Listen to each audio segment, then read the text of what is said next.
सीमा हैदर जो पाकिस्तान से भारत आई और हिंदुस्तान में आकर मशहूर हो गईं, लेकिन पहलगाम अटैक के बाद इसका असर सीमा की गृहस्थी पर भी पड़ रहा है। उनका एक और बच्चा हुआ जो कि सचिन से हुआ। वो अपनी घर गृहस्थी में खुश हैं और YouTube से अच्छी खासी कमाई भी कर रही थी, लेकिन अचानक से पहलगाम हमले का असर उनके जीवन पर भी दिखाई देने लगा। सीमा हैदर को छोड़ना होगा भारत, क्या कटेगा वापसी का टिकट? पाकिस्तानी भाभी का भविष्य अधर में। जम्मू कश्मीर के पहलगाम में आतंकी हमले के बाद भारत सरकार ने बड़ा फैसला लिया। सरकार ने सार्क वीजा रद्द कर दिया, जिसके बाद भारत में रह रहे पाकिस्तानियों को 48 घंटे के अंदर देश छोड़ना होगा। सरकार के इस फैसले से भारत में रह रही सीमा हैदर के भविष्य पर भी खतरा मंडराने लगा है। सवाल उठने लगा है कि क्या पाकिस्तानी नागरिक सीमा हैदर को भी 48 घंटे के अंदर भारत छोड़ना होगा? पहलगाम आतंकी हमले के बाद भारत सरकार ने जो कड़े कदम उठाए, उसके बाद नेपाल के रास्ते भारत आई सीमा हैदर अचानक चर्चा में आ गई। सवाल उठने लगा है कि सरकार के सार्क वीजा रद्द करने के फैसले के बाद क्या सीमा हैदर को भी 48 घंटे के अंदर भारत छोड़ना होगा? दरअसल पाकिस्तानी नागरिक सीमा हैदर 2023 में नेपाल के रास्ते भारत में अवैध रूप से प्रवेश करी थी और अपने भारतीय पति सचिन मीणा के साथ दिल्ली में रह रही हैं। पबजी खेलते खेलते दोनों में प्यार हुआ और वो भारत आ गई। भारत सरकार ने जो फैसला लिया है, उसके अनुसार भारत में रह रहे सभी पाकिस्तानियों को जो वैध वीजा लेकर रह रहे हैं, उन्हें 48 घंटे के अंदर देश छोड़ना होगा।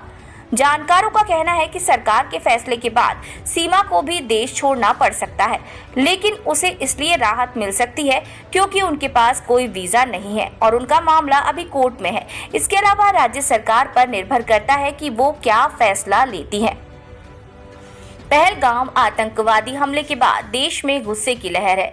भारत सरकार के सार्क वीजा रद्द करने के फैसले के बाद सोशल मीडिया में सीमा हैदर को पाकिस्तान भेजने की मांग उठने लगी है।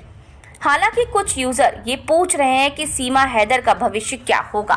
सौरभ के नाम एक यूजर ने पूछा, भारत सरकार ने पाकिस्तानी अधिकारियों को अपना सामान समेट कर चले जाने को कहा है, तो क्या सीमा हैदर को भी वापसी का टिकट नहीं बुक कर लेना चाहिए, या फिर प्यार ही नई कूटनीतिक छूट है?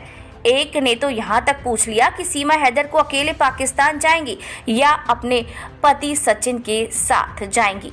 पहलगाम आतंकी हमले में 26 लोगों की मौत के बाद भारत की नरेंद्र मोदी सरकार ने ताबड़तोड़ एक्शन लेते हुए पाकिस्तान से सिंधु जल संधि समाप्त कर ली, साथ ही अटारी चेक पोस्ट को बंद कर दिया, जिसके बाद अवैध वीजा लेकर भारत आए पाकिस्तानियों को 1 मई तक वापस लौटना होगा।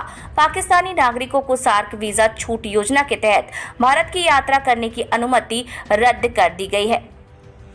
फैसला तो बड़ा हुआ, सभी के हित में हुआ, ये बात हम सभी जानते हैं, लेकिन यहाँ पर बात सीमा हैदर की है, जिन्होंने भारत आकर अपना एक परिवार बसा लिया, जो अपने पति के साथ बहुत ही प्रेम के साथ रह रही हैं और आए दिन उनके जो वीडियोस आते हैं, लोग उन्हें पसंद भी कर रहे हैं। यहाँ पर सचिन के आंसू थम नहीं रहे, सीमा का दिल भी पिघला हुआ है और पूरे हिंदुस्तान भी सीमा से प्यार करता है, लेकिन भले ही वो पाकिस्तान की हो, पर हिंदुस्तान की बेटी तो आखिर बन ही गई। पहलगाम हमले का असर बहुत सारे पाकिस्तानियों और हिंदुओं पर हो रहा है। क्या इस वजह से सीमा और सचिन का रिश्ता हमेशा के लिए टूट जाएगा, या फिर एक बार फिर से सनी देओल की गदर फिल्म का नज़ारा हमें देखने को मिलेगा? ये तो आने वाला वक्त ही बताएगा।